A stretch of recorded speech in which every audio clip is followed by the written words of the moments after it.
Chapter 12 of the Tale of Betsy Butterfly. This recording is in the public domain.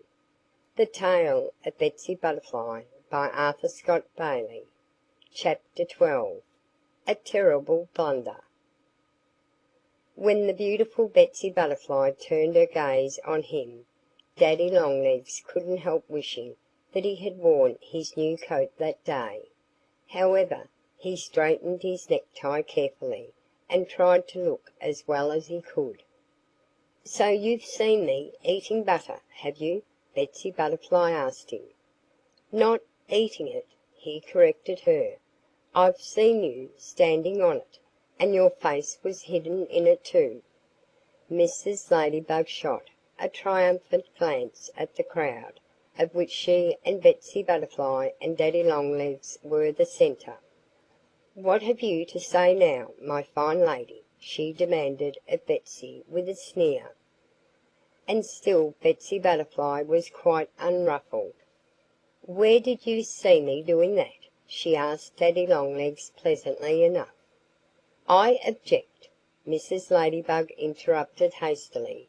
"You needn't answer her question," she advised Daddy Longlegs. "I know her tricks. She'll keep us talking here until we forget what our errand was." But Daddy Longlegs paid no attention to Mrs. Ladybug's advice.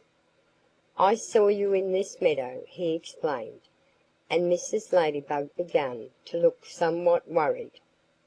"Come!" she cried. "Let's all go home now. We've warned her, and we'll leave her to think over what she's done, I hope," Mrs. Ladybug added, turning to Betsy Butterfly. "I hope you'll decide to turn over a new leaf."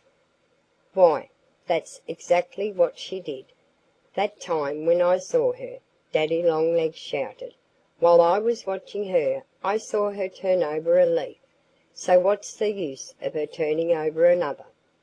And now it was Mrs. Ladybug's turn to look amazed and bewildered. "I don't know what you're talking about," she snapped, glaring at Daddy Longlegs. "And I don't believe you know yourself." "Oh, yes, I do!" he retorted shrilly. "Butter has no leaves," said Mrs. Ladybug with a knowing air. "I saw heaps and heaps of it in Farmer Green's buttery yesterday, and there wasn't a leaf on it." "How about eggs, then?" shouted somebody in the crowd. It was stupid Buster Bumblebee. And of course nobody paid any heed to his silly question. As he stared at Mrs. Ladybug dully, Daddy Longlegs let his mouth fall wide open. "Why, what do you mean?" he demanded at last. "You and I aren't talking about the same sort of butter at all. You're describing the kind of butter that Mrs. Green makes at the farmhouse." "And what, pray tell, have you been talking about all this time?" Mrs. Ladybug gasped. "The butter and eggs in the meadow," Daddy Longlegs informed her. "I suppose you know the plant, don't you?" "I've heard of it," Mrs. Ladybug replied. "But I doubt if there is such a thing." "And I say there is!" Buster Bumblebee clamoured. "We bumblebees are very fond of butter and eggs, and we're about the only field people that know how to open a blossom and reach its nectar." Little Mrs. Ladybug waited to hear no more. "You've made a terrible blunder," she told Daddy Longlegs hurriedly, and before he could answer her she had hastened away. Like many another jealous body, Mrs. Ladybug had behaved very foolishly. And it was no wonder that she wanted to get away from the crowd. She didn't even beg Betsy Butterfly's pardon for calling her a thief.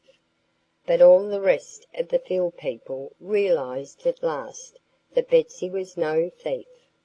The butter and eggs plant, they were all well aware, was as free as the clover, or the milkweed blossoms, or any other of the wild flowers.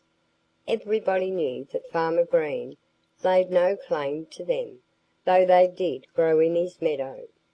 And when Betsy Butterfly thanked Daddy Longlegs for his explanation, he wished more than ever that he had worn his new coat that day and his new hat, too. CHAPTER XIII